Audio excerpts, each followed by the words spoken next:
இவ்வளோ நாளாக நாமெல்லாம் ஃபுட்பாலு, கபடி, கிரிக்கெட்டு இந்த மாதிரி ஸ்போர்ட்ஸ் ஈவெண்ட்லாம் உட்காந்து லைவ் பார்த்துட்டு இருந்தோம்.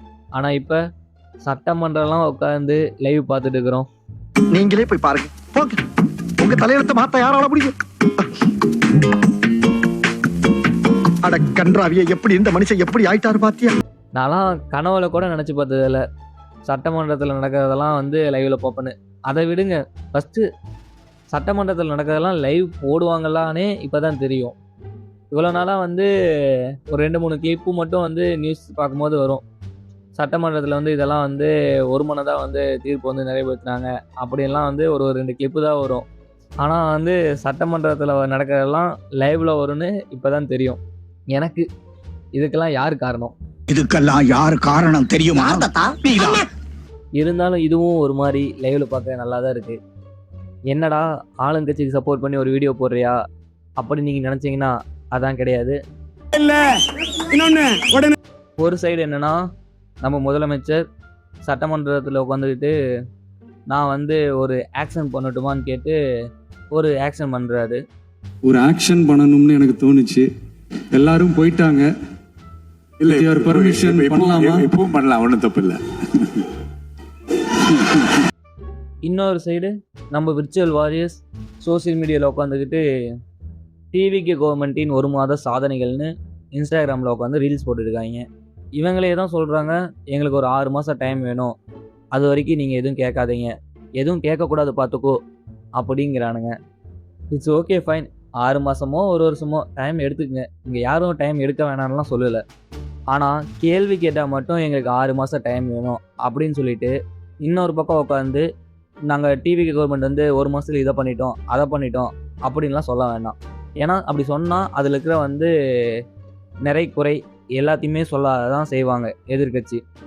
அந்த ஒரு நல்லது பண்ணால் ஏன் வந்து நீங்கள் சொன்னதை முழுசாக பண்ணலை அப்படின்னு வந்து கேள்வி வந்து ஜென்ரலாக வந்து எல்லா கட்சியுமே வந்து கேட்கறவங்க தான் செய்வாங்க.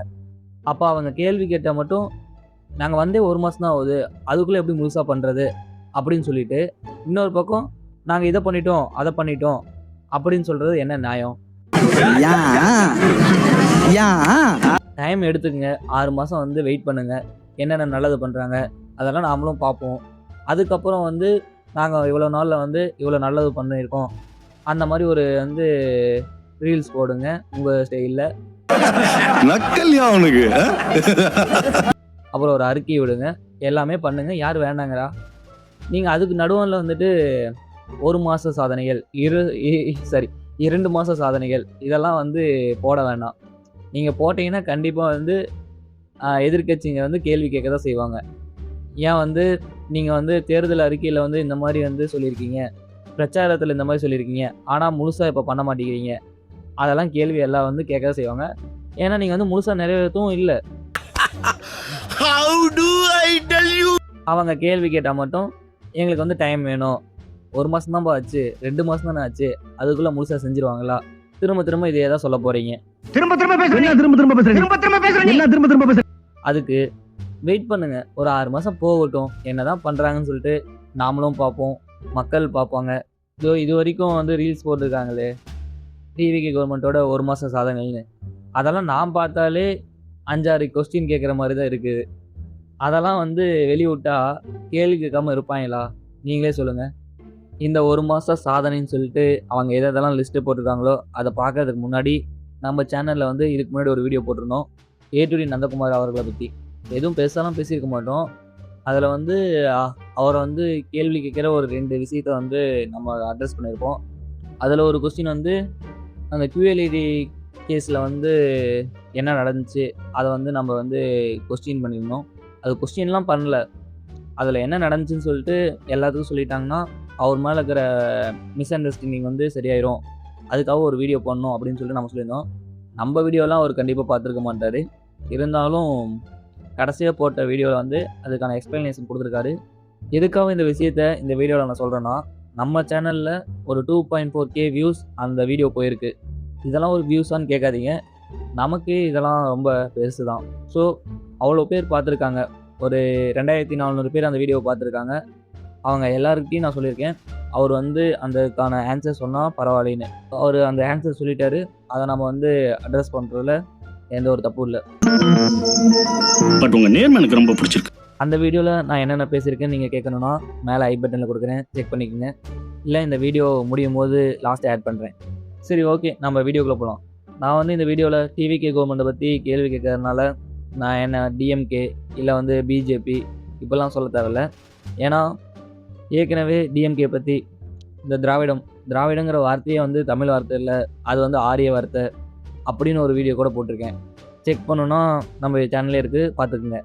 அப்புறம் பிஜேபின்னு சொன்னிங்கன்னா அவங்கள பற்றியும் ஒரு வீடியோ போட்டிருக்கேன். ஸோ நம்ம சேனல் ஒரு குறிப்பிட்ட கட்சிக்கு சப்போர்ட் பண்ணி வீடியோ போடுறோம் அந்த மாதிரிலாம் இல்லை. எனக்கு என்ன தோணுதோ, எது வந்து கரெக்டுன்னு தோணுதோ அதை வந்து வீடியோ போடுறேன். அதில் ஏதாச்சும் தப்பு இருந்தால் கமெண்ட் செக்ஷன் சொல்லுங்கள், நான் பார்த்து தெரிஞ்சுக்கிட்டு நெக்ஸ்ட் வீடியோலேருந்து அதை வந்து சரி பண்ணி போடுறேன். இந்த வீடியோவில் ஏதோ தப்பாக இருந்துச்சுன்னா நீங்கள் கமெண்ட்ஸில் சொல்லுங்கள். அடுத்த வீடியோவில் நான் வந்து இதை தப்பாக சொல்லிட்டேன் அப்படின்னு சொல்லிட்டு அதுக்கும் அப்பாலஜியும் கேட்டுறேன். இங்கே யாராலையுமே நான் சொல்கிற எல்லாமே கரெக்டுன்னு கேரண்டி கொடுக்க முடியாது. ஒரு சில விஷயங்கள் தப்பாகவும் போகலாம். அப்போ வந்து நீங்கள் வந்து கேள்வி கேட்குறதுக்கு உரிமை இருக்குது. நீங்கள் கேள்வி கேட்கும்போது அது தப்பாக இருந்துச்சுன்னா தப்புன்னு ஒத்துக்கிறது தான் நல்லது. சப்போஸ் நீங்கள் சொல்லும் போது அது கரெக்டாகவே இருக்கும் போது நீங்கள் கேள்வி கேட்டிங்கன்னா அதை உங்களுக்கு புரிய வைக்கிறதும் அது சொன்னவங்க கடமை தான். சரி, ஓகே, இதிலே வந்து பாதி வீடியோ போயிடுச்சு. இதுக்கப்புறமாச்சு நம்ம சொல்ல வந்தது சொல்லலாம். First achievement 200 unit free. Okay, 500 யூனிட்டுக்கு கீழே யூஸ் பண்ணுற எல்லாருக்குமே வந்து 200 யூனிட் ஃப்ரீ. ஆனால் இதில் நான் என்ன மன்னிக்க மாட்டேன்னா, அதை தேர்தல் அறிக்கையில் ஒன்று சொல்லியிருக்காங்க, 24 மணி நேரமும் தங்கு தடையின்றி மின்சாரம் கிடைக்குன்னு. ஆனால் எங்கள் ஊர்லலாம் டெய்லியும் 12 மணி 1 மணி ஆனால் கரெக்டாக கரண்ட்டை கட் பண்ணி விட்றானுங்க. 3 மணி நேரம் 2 மணி நேரம் வர மாட்டேங்குது. லீவில் நான் வீட்டில் உட்காந்துக்கிட்டு ஃபோன்லேயும் சார்ஜ் நிற்க மாட்டேங்குது. இது எனக்கு வந்து பர்சனலாக வந்து வேதனைகள் அனுபவிச்சிருக்கேன், அதனால் சொல்கிறேன். இங்க படுத்துற நிமிஷம்னால தாங்க முடியலையே, தலை வலிக்குதுடா, தலை வலிக்குதே. எனக்கு மட்டும் இல்லை, தமிழ்நாடு ஃபுல்லாக வந்து இதுக்கு போராட்டம்லாம் பண்ணிட்டு இருந்தாங்க. அதையும் வந்து மேற்கோள் காட்டுறேன். 2வது அச்சீவ்மெண்ட் சிங்கப்பெண் ஃபோர்ஸ். பேரே பாருங்களே, பாதி தமிழ் பாதி இங்கிலீஷ். நாம் தான் இப்படி பேசுகிறோன்னா தமிழ்நாடு கவர்மெண்ட்டே இப்படி தான் ஸ்கீமுக்கெலாம் பேர் வைக்கிறாங்க. ஒன்றா அதை வந்து தமிழ்லேயே வச்சு தொலைங்க, இல்லையா இங்கிலீஷில் வச்சு தொலைங்க. அது என்ன ரெண்டுக்குமே இல்லாமல் சிங்கப்பெண் ஃபோர்ஸ், என்னடா இதெல்லாம் டேய். சரி, இந்த ஃபோர்ஸுக்கு வருவோம். ஃபஸ்ட்டு போலீஸ்னு ஒருத்தவங்க இருக்காங்க தமிழ்நாட்டில். அவங்க எதுக்கு, அவங்களோட வேலை என்ன? அவங்களுக்கு வந்து இந்த மகளிரை பாதுகாக்கணும் அப்படிங்கிற நோக்கம்லாம் இல்லையா?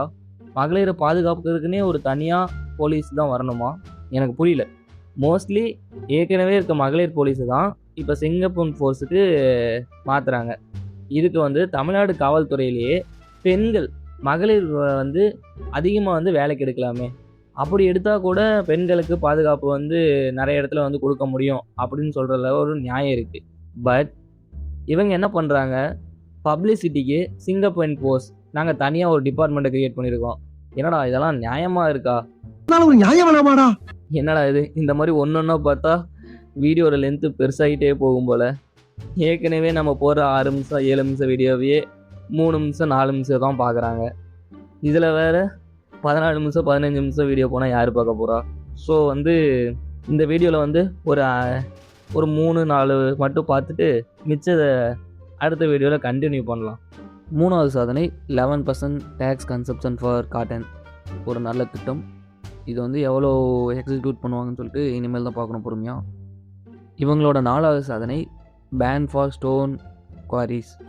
என்ன மொட்டையா பேன் ஃபார் குவாரிஸ், என்ன இதெல்லாம் எத்தனை பண்ணியிருக்கீங்க? அதையும் தேடி பார்த்தோம். 8 இது பண்ணியிருக்காங்களாம். 8 குவாரிஸ் பேன் பண்ணியிருக்காங்களாம். வந்து தமிழ்நாட்டில் எத்தனை குவாரிஸ் இருக்குதுன்னு தெரியுமா? லீகலாகவே 2000க்கும் மேலே வந்து குவாரிஸ் இருக்குது. நான் சொல்கிறது லீகலாக. இதே இல்லீகலாக ரிஜிஸ்டர் வாங்காமல் எத்தனை குவாரிஸ் வந்து தமிழ்நாட்டில் வந்து இருக்குது தெரியுமா? 5000 குவாரிஸ்க்கு மேலே இருக்குது. அதில் இவங்க வந்து எத்தனை இது பேன் பண்ணியிருக்காங்கன்னா, எத்தனை இது வந்து மூடியிருக்காங்கன்னா வெறும் 8. 5000 எங்கே இருக்குது, 8 எங்கே இருக்குது? இதில் வேறு மொட்டையாக பேன் ஃபார் கல்குவாரிஸ் தான். என்ன சொல்கிறதுன்னே தெரியல. இவங்களோட அடுத்த சாதனையை பார்க்குறதுக்கு முன்னாடி நீங்கள் என்ன நம்ம சேனலை சப்ஸ்கிரைப் பண்ணலைன்னா சப்ஸ்கிரைப் பண்ணி வச்சுக்கோங்க. அப்போ தான் நம்ம போடுற வீடியோ வந்து உடனே உங்களுக்கு வரும். 5வது சாதனை action take against corruption in temple, health care and religion service.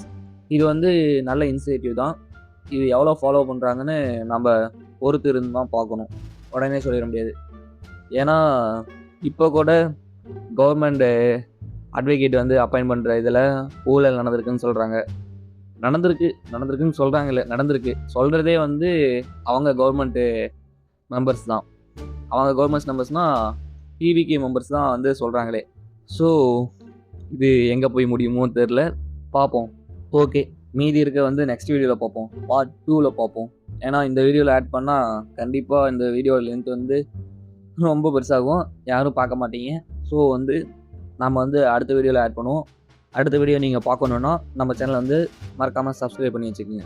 இந்த கண்டென்ட்லாம் போகிற எனக்கு ஐடியாவே இல்லை. வேறு ஏதோ பேசலாம், நான் வேறு ஒரு ஆர்ஜின் ஆஃப் கேஸ்ட் இதெல்லாம் ஒரு வீடியோ பண்ணலாம் அப்படின்னு சொல்லிட்டு தான் ரெடி பண்ணிட்டு இருந்தேன்.